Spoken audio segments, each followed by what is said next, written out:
জয় গুরু পরম দয়াল আমার তোমার চরণে জানাই ভূমিষ্ঠ প্রণাম আর আপনাদের প্রত্যেককে জানাই আনন্দিত জয় গুরু।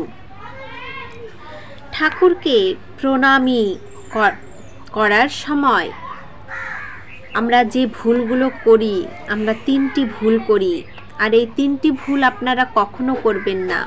আপনারা কি জানেন আমরা কোন 3টি ভুল করি? আজ ইষ্ট প্রসঙ্গে আলোচনা করব ঠাকুরকে প্রণাম করে প্রণামী দেওয়া নিয়ে। প্রণামী করার সময় এই 3টি ভুল কখনো করবেন না। কি সেই 3টি ভুল যা আমাদের কখনো করা উচিত নয়? শ্রী শ্রী বরদা আমাদেরকে শেখালেন কিভাবে আমাদের প্রণামী করতে হয়।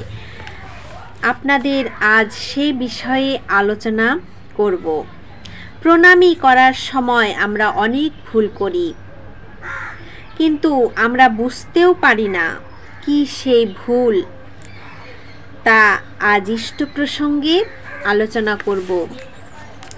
এটা আলোচনা করছি ইষ্ট প্রসঙ্গের প্রথম খণ্ড থেকে, পৃষ্ঠা নাম্বার 30। শুনুন আমাদের বরদা মানে পিতৃদেব কি বললেন। প্রসঙ্গান্তরে শ্রী শ্রী পিতৃদেব বললেন, আগে আমাকে কেউ প্রণামী দিয়ে প্রণাম করলে অস্বস্তি বোধ হতো। একদিন ঠাকুর ঘরে ঢুকেছি, মুখ ভার দেখে ঠাকুর বুঝতে পারলেন অন্তর্যামী তো। বললেন, কি হয়েছে? আমি এড়িয়ে যেতে চাইলাম। ঠাকুর আবার জিজ্ঞাসা করতে বললাম, আগে আমায় মানুষ প্রণাম করে প্রণামী দেয়, আমার খুব অস্বস্তি লাগে। ঠাকুর বললেন, দূর পাগল, তোকে প্রণাম করে, তোকে দেয় মনে করিস কেন? আমাকে দেয় ভাবতেই তো পারিস, ভাবলেই পারিস। ও কথা শুনে আমার মাথা থেকে যেন একটা মস্ত বোঝা নেমে গেল। তখন থেকে আমি তাই ভাবি। প্রণামীর থালার দিকে তাকিয়ে শ্রী শ্রী পিতৃদেব বললেন, ওই প্রণামীর থালায় কাপড় ঠেকলে বা পা লাগলে আমার খুব অস্বস্তি লাগে। ময়লা নোট দিলে ওদেরকে বকি। এখনকার প্রণামী ঠাকুরের কাজে ব্যয় করা হয়। বাইরে গেলেও সেখানে যা প্রণামী পড়ে সে সব জায়গার সৎসঙ্গ বিহার বা অধিবেশন কেন্দ্র যে কোনো রকম ঠাকুরের কাজেই দিয়ে আসি। পথে ঘাটে সর্বত্র এরকম করি। অনেকেই ভাবে ঠাকুরও সৎসঙ্গ সম্বন্ধে সব জানে, কিন্তু ঠাকুর কোনো সময় কেমন ছিলেন, কোথায় কি বলেছেন তা জিজ্ঞেস করতে উত্তর পাওয়া কঠিন। তাহলে আমরা কি ভুল করি জানেন? প্রণামী করার সময় আমরা কিন্তু দেখা গেল প্রণাম করছি, কোনো ছেঁড়া নোট বা কোনো নোংরা নোট আমরা দিয়ে দিচ্ছি। সেটা 10 টাকার হতে পারে, 5 টাকার কিংবা 20 টাকার, যার যেমন সামর্থ্য সে তেমন দেয় প্রণামী।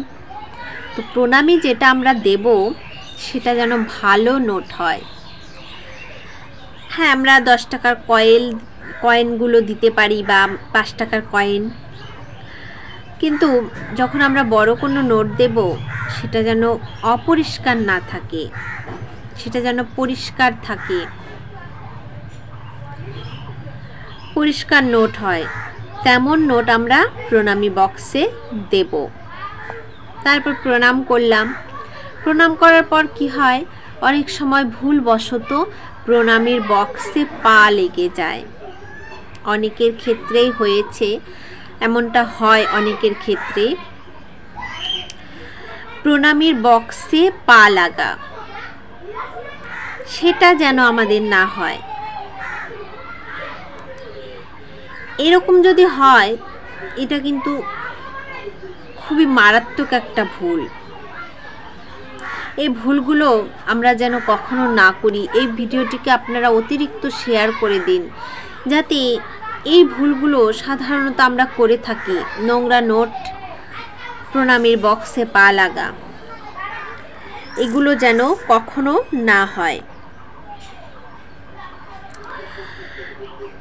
সেদিকে আমাদের সাবধানতা কিন্তু বজায় রাখতে হবে। আবার আমরা অনেক সময় করি না, ঠাকুরকে প্রণাম করতে যাচ্ছি, আমি এমন জুতো পরে গিয়েছি যেখানে ধরুন বেল্টওয়ালা জুতো পরে গিয়েছি, তো সেই বেল্টটা আমরা হাত দিয়ে খুলছি, জুতোটাকে হাত লাগাচ্ছি। যখন হাত লাগাচ্ছি তাহলে কি করতে হবে, আমাদের হাতটাকে ভালো করে ধুয়ে নিতে হবে। ধুয়ে তারপরে আমরা টাকা নিয়ে প্রণামী বক্সে দিয়ে ঠাকুরকে প্রণাম করব। জুতোটাকে যখন আমরা হাত দিচ্ছি, আমরা অনেকে ওইভাবেই ঢুকে যাচ্ছি, ঢুকে প্রণামী বক্সে টাকা দিয়ে প্রণাম করছি। এই যে ভুলগুলো, এই ভুলগুলো যেন আমরা কখনো না করি। ঠাকুরকে আমরা ভালোবাসি, আর ঠাকুরকে যখন আমরা ভালোবাসি, তাকে যা দেব সেগুলো যেন স্বচ্ছ হয়, পরিষ্কার হয়। এই রকম মাথার মধ্যে রেখে আমাদের কাজ করতে হবে।